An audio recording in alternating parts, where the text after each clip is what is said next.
నమస్తే, welcome to విశ్వ TV.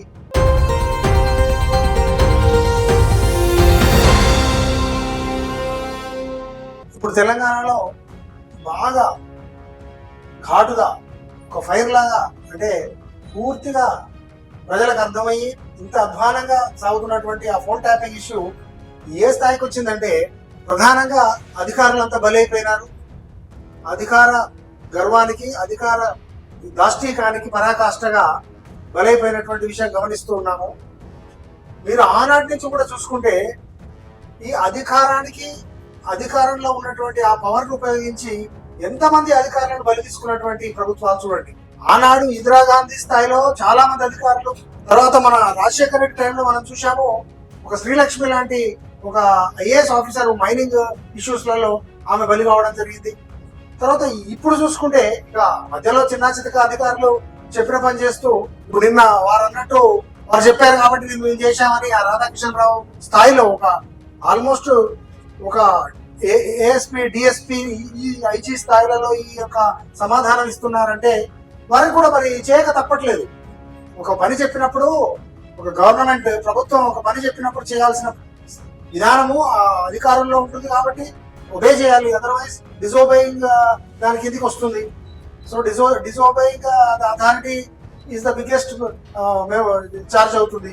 కాబట్టి నేను ఏమంటా అంటే ఇక్కడి నుంచి అన్న ఈ అధికారుల బలి అంటే ఈ అధికారులు ఏ విధంగా బలి అవుతున్నారు ఆయా అధికారాలలో అంటే చంద్రబాబు అప్పుడు కొంతమంది అయినారు, రాజశేఖర రెడ్డి అప్పుడు ఇంతకుముందు చెప్పినట్టు అయ్యారు. కాబట్టి ఇప్పుడు బీఆర్ఎస్ ప్రభుత్వంలో మనం గమనిస్తే ఇంతమంది ఈ స్థాయిలో కష్టపడి పైకొచ్చి ఇంత సేవ చేసి, ఇంత పని చేసి, ఇంత అధికారికంగా పనిచేసి, చెప్పిన పనుల్లా చేసి ఈ విధంగా బలైనటువంటి విషయం చూస్తూ ఉంటే, ఎందుకంటే ఇప్పుడు ఎప్పుడైతే తన మీదకి వస్తుందన్నాడో కేటీఆర్ ఏ విధంగా ఇస్తున్నాడు ఆన్సర్స్ వాళ్ళే ఆ అధికారులు చేసుకొని పోయారు. పోలీస్ ఆఫీసర్స్ అప్పటి నుంచి 2014 నుంచి చేస్తూనే ఉన్నారు.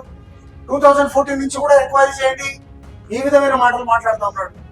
అంటే ఇప్పుడు వాళ్ళు తప్పించుకోవడానికో లేకపోతే వాళ్ళకు కౌంటర్ గా రక్షించుకోవడానికో ఇప్పుడు ఈ విధమైనటువంటి మాటలు వీళ్ళకి చెప్పడం జరుగుతూ ఉంది. వాళ్ళంతలో వాళ్ళే చేశారా? మరి వాళ్ళకేం పని లేదా? వాళ్ళకున్న అసలు పనులు వేరే లేవా? కేవలం మీరు చెప్పకముందే, కేసీఆర్ చెప్పకముందే, కేటీఆర్ చెప్పకముందే, అంతకుముందు ముఖ్యమంత్రులు చెప్పకముందే వాళ్ళు ఇష్టం ఉన్నట్టు చేసుకుంటూ పోతున్నారా? వాళ్ళకు ఒక డ్యూటీ డైరీ, ఒక daily activity, roles and responsibilities, rules and regulations ఇవన్నీ ఎవరు నిర్దిష్టంగా తయారు చేశారు? చట్టము, న్యాయము మరియు అధికారులు, ఆ పైన ఉన్నటువంటి ప్రభుత్వాలు.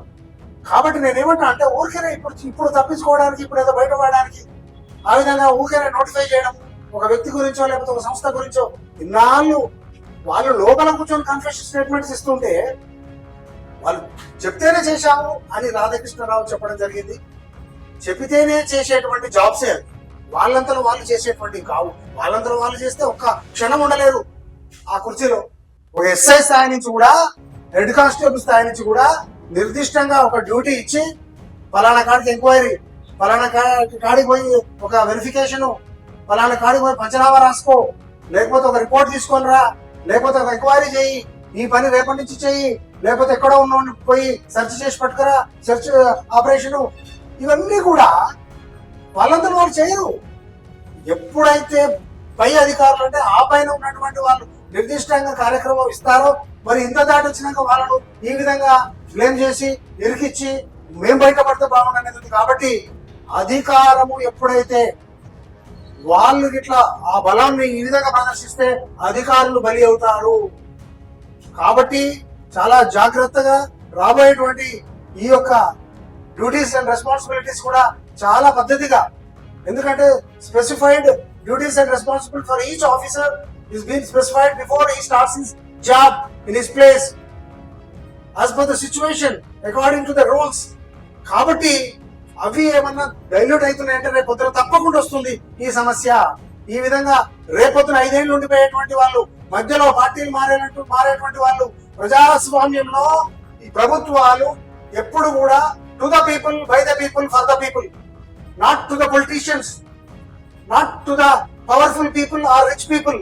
గుర్తుపెట్టుకోండి, వాళ్ళ కోసం తయారు చేసుకున్నాయి కావు. కానీ ఒక రూల్ వచ్చినాక, ఒక ప్రభుత్వం వచ్చినాక వాళ్ళకు పనిచేస్తా ఉంది, ప్రజలను దూరం పెడతా ఉంది. అదంతా చూస్తానే ఉన్నాం. ఇప్పుడు ప్రతి శాఖలో భయపడుతూ కష్టపడుతూ ఒక ఆలోచన లేనటువంటి ఏ పనులు ఇచ్చినా ఓ 10 పనులలో 2 బాగలేకపోయినా చెప్పితే చెప్పినా నువ్వు చేసుకో అంటే ఆ మంత్రి ఆ ఎమ్మెల్యేలు అంటే అలా చేయడం సబబు కాదు. ఒకవేళ అలా చేస్తే ఏం జరుగుతుందో చూశాము, ఇంకా ఇంకా ఎంత దూరం పోతుందో. కాబట్టి మీ యొక్క ప్రైవసీని, మీకున్నటువంటి ఆ యొక్క ప్లెడ్జ్ని, ఆ యొక్క ఆశయాన్ని, అంత గొప్పగా కష్టపడి కొన్ని ఏళ్ల నుంచి చేస్తూ వచ్చిన సీనియారిటీని, మళ్ళీ దేశ భద్రతను, దేశ భవిష్యత్తును, నేరాలను అనుసరించి చూసి ఆలోచించి అసలు ఏంది ఈ విధంగా చేస్తే నాకు ఫ్యూచర్ లో ఏమన్నా అవుతుందా, ఎందుకంటే గతంలో కూడా జరిగినాయి, మీరు బాగా బేరీ చేసుకోండి. ఇంకెప్పుడు ఈ విధంగా చేయకుండా జాగ్రత్త పడాలి. ఎందుకంటే ఇంతవరకు చూసాం మనము, ఏ మంత్రులు బలి కాలేదు, ఏ ముఖ్యమంత్రులు బలి కాలేదు, కేవలం అధికారులు బలి అవుతూ వస్తున్నారు. దీన్ని జాగ్రత్తగా బేరీ చేసుకొని ముందుకు నడవండి.